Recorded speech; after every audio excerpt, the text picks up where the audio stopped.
Today we will discuss about our English Unit 4 Q of yes, no, yes, no, yes, no. એટલે કે સહાયક ક્રિયાપદથી બનતા પ્રશ્નો.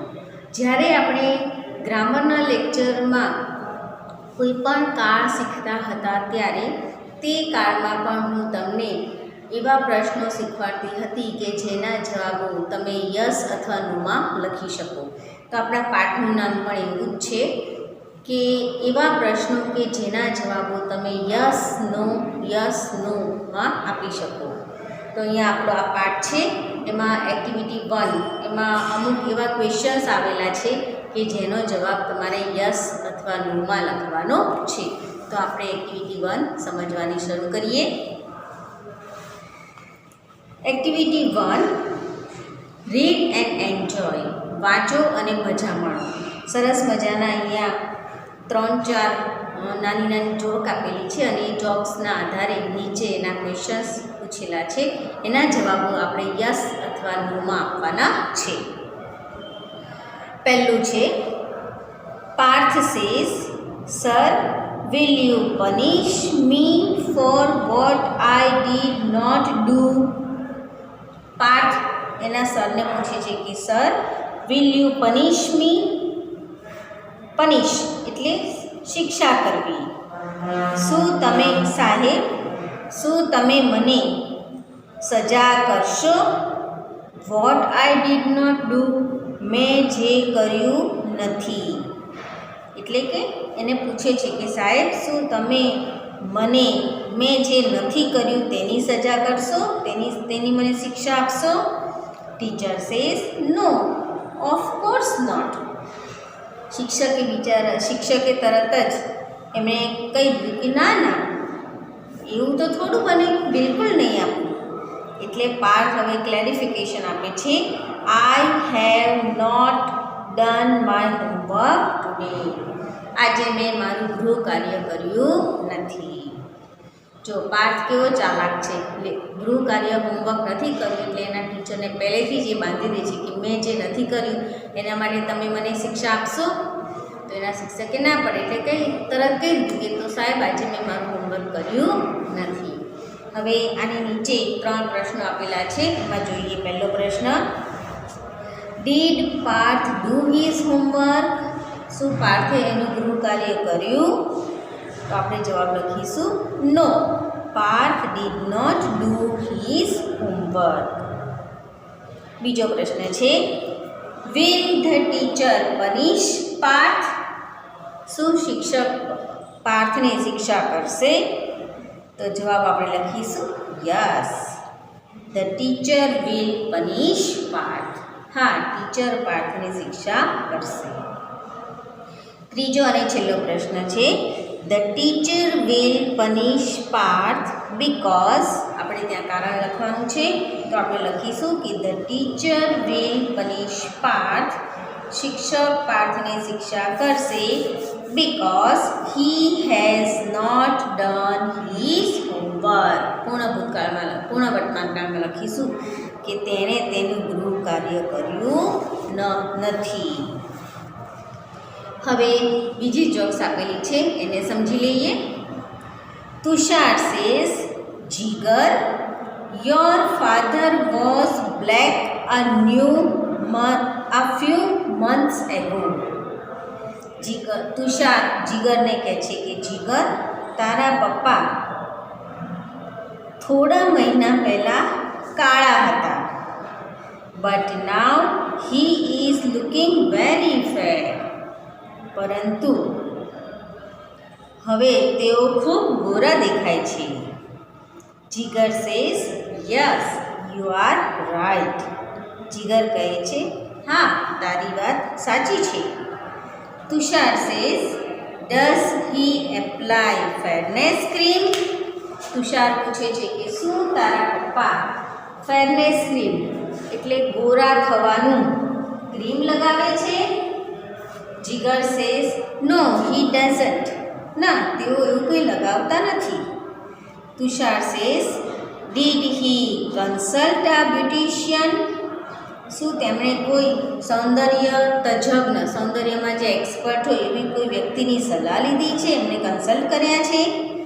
જીગર says see. Before 2 months, Jigar એને સમજાવતા કહે છે કે જો 2 મહિના પહેલાં he was working in an oil mill, તેઓ તેલની મિલમાં કામ કરતા હતા. And now he is working in a flour mill, અને હવે તેઓ ફ્લોર મિલ એટલે ઘઉં દળવાની ઘંટીમાં કામ કરી રહ્યા છે, આટાની મિલમાં કામ કરી રહ્યા છે.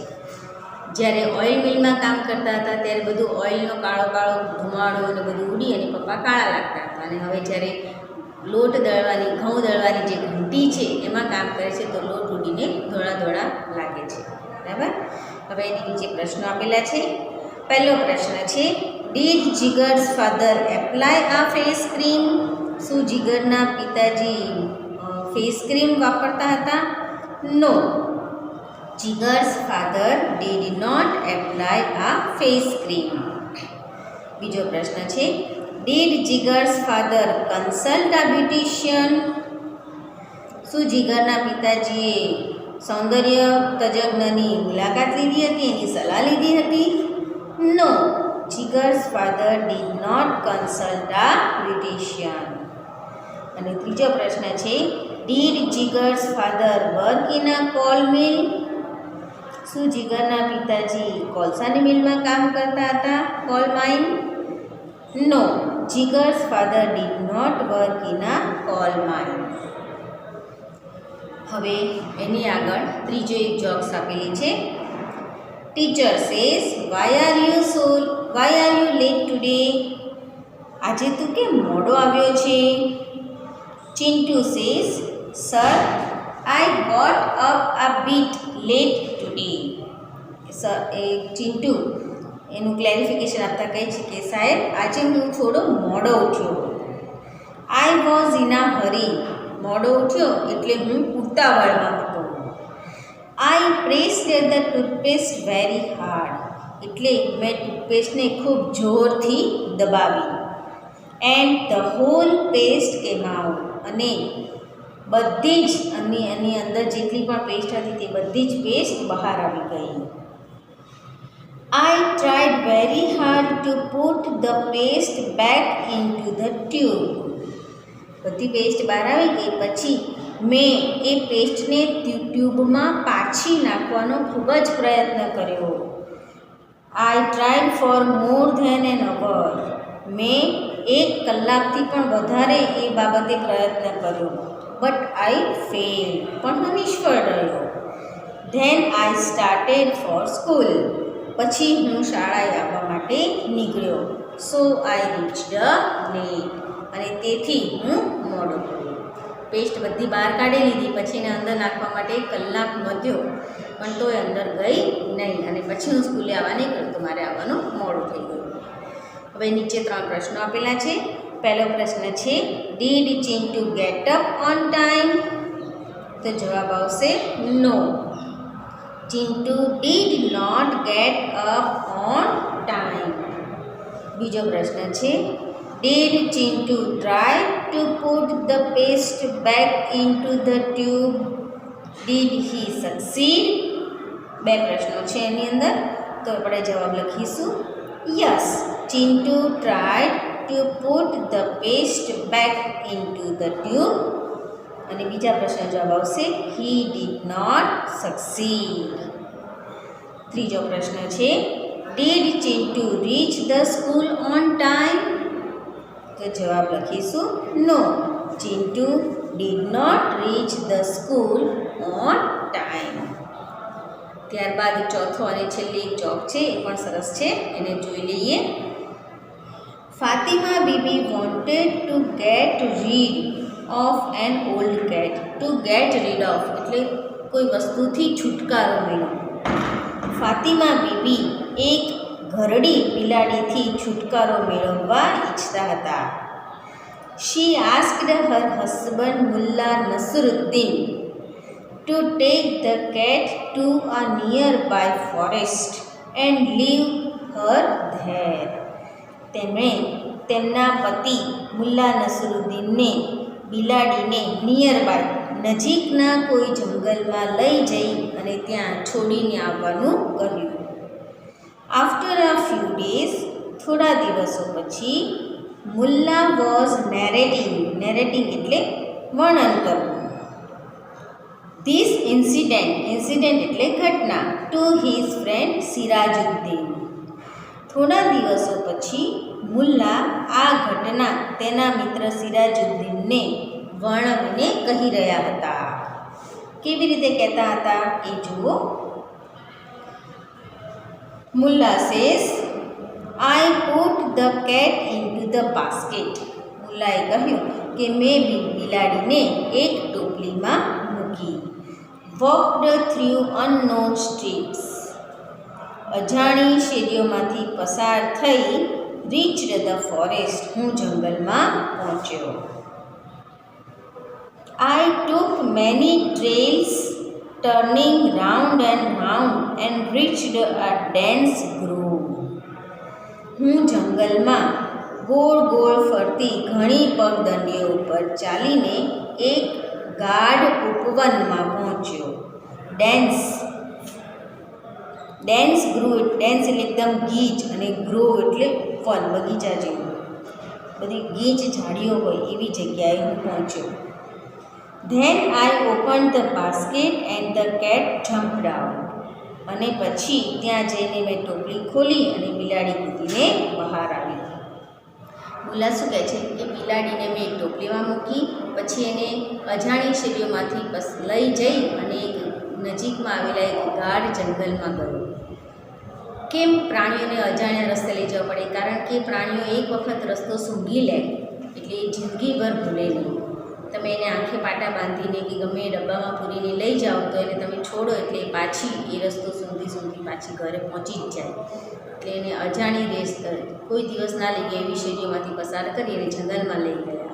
જંગલમાં લઈ ગયા પછી એ ગોળ ગોળ ફરતી બધી પગદંડીઓ હતી, કેડીઓ, એમાં ચાલી અને એકદમ ગીચ એવી ઝાડીમાં પહોંચી ગયા. અને ત્યાં જઈને પછી એમને બાસ્કેટ ખોલી નાખ્યું એટલે બિલાડી મૂકીને બહાર નીકળી ગઈ. હવે સિરાજ કહે છે, so finally you got rid of the cat. એટલે કે અંતે તે બિલાડીથી છુટકારો મેળવ્યો એમ ને. Did Fatima thank you. શું ફાતિમાએ તારો આભાર માન્યો? Mulla says, no, Fatima thanked the cat. Mulla કહે છે કે ના, ફાતિમાએ તો બિલાડીનો આભાર માન્યો. એટલે સિરાજ કહે છે, સિરાજ સેઝ, વાય સો? એવું શા માટે? મુલ્લા સેઝ, આઈ કેમ back home because of the cat. Mulla બહુ સરસ વાત કરે છે કે હું બિલાડીને લીધે, બિલાડીના કારણે તો હું ઘરે પાછો ફર્યો. આઈ ફોલોડ હર. હું જ એની પાછળ ઘર સુધી આવ્યો. મુલ્લા કહે છે કે મારો આભાર ના માન્યો. બિલાડી જે રસ્તે ઘરે પાછી આવી એની પાછળ ચાલીને તો હું ઘરે આવ્યો, નકર તો હું જ રસ્તો ભૂલી ગયો હતો. એટલે ફાતિમાએ મારો નહીં પણ બિલાડીનો આભાર માન્યો. નીચે 3 પ્રશ્નો છે એ જોઈ લઈએ. પહેલો પ્રશ્ન છે, did Fatima Bibi like the cat? શું ફાતિમા બીબીને બિલાડી ગમતી હતી? તો જવાબ આવશે no, Fatima Bibi did not like the cat. બીજો પ્રશ્ન છે, did Mulla get rid of the cat? શું મુલ્લા એ બિલાડીથી છુટકારો મેળવ્યો? તો આપણે જવાબ લખીશું yes, Mulla got rid of the cat. હા, મુલ્લાએ બિલાડીથી છુટકારો મેળવ્યો. ત્રીજો અને છેલ્લો પ્રશ્ન છે, did Mulla forgot the way to his home? શું મુલ્લા એના ઘરે આવવાનો રસ્તો ભૂલી ગયો હતો? તો આપણે જવાબ લખીશું yes, Mulla forgot the way to his home.